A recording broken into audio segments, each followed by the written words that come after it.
ಈಗ ಇಂದಿನ ಪತ್ರಿಕೆಗಳ ಇಣುಕುನೋಟ. ಕೇಂದ್ರ ಸಚಿವರಿಗೆ ಖಾತೆ ಹಂಚಿಕೆ, ರಾಜನಾಥ್ ರಕ್ಷಣೆ, ಅಮಿತ್ ಶಾ ಗೃಹ, ನಿರ್ಮಲಾ ಹಣಕಾಸು, ಜೈಶಂಕರ್ ವಿದೇಶಾಂಗ. ಮೊದಲ ದಿನವೇ ಪ್ರಧಾನಿ ಮೋದಿ ಬಂಪರ್ ಕೊಡುಗೆ, ರೈತರಿಗೆ 20,000 ಕೋಟಿ ರೂಪಾಯಿ ಬಿಡುಗಡೆ. 2047ಕ್ಕೆ ವಿಕಸಿತ ಭಾರತ ಏಕೈಕ ಸಂಕಲ್ಪ, ನನ್ನ ಬದುಕಿನ ಕ್ಷಣ ಕ್ಷಣವೂ ದೇಶಕ್ಕಾಗಿ ಮುಡಿಪು, ಪಿಎಂ ಕಾರ್ಯಾಲಯದಲ್ಲಿ ಪ್ರಧಾನಿ ಮೋದಿ ಮಾತು. 17 ಲಕ್ಷ ರೈತ ಕುಟುಂಬಕ್ಕೆ ವಾರದಲ್ಲಿ ಬರ ಪರಿಹಾರ, ಸಣ್ಣ ಅತಿ ಸಣ್ಣ ರೈತರಿಗೆ ತಲಾ 2,800ರಿಂದ 3,000 ರೂಪಾಯಿಯಂತೆ ವಿತರಣೆ.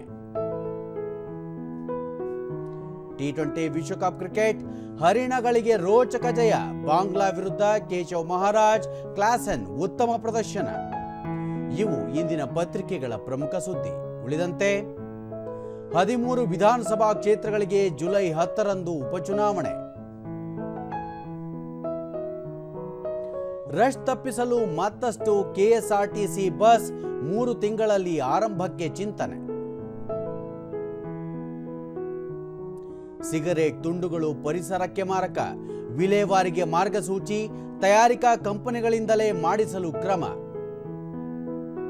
ಅರಿವು ಕೇಂದ್ರಗಳಲ್ಲಿ ಆಟೋಟಕ್ಕೆ ಒತ್ತು, ಜೂನ್ 11ರಂದು ರಾಜ್ಯದ ಗ್ರಾಮ ಪಂಚಾಯಿತಿ ಅರಿವು ಕೇಂದ್ರಗಳಲ್ಲಿ ವಿಶೇಷ ಕ್ರೀಡಾ ಚಟುವಟಿಕೆಗಳ ಆಯೋಜನೆ.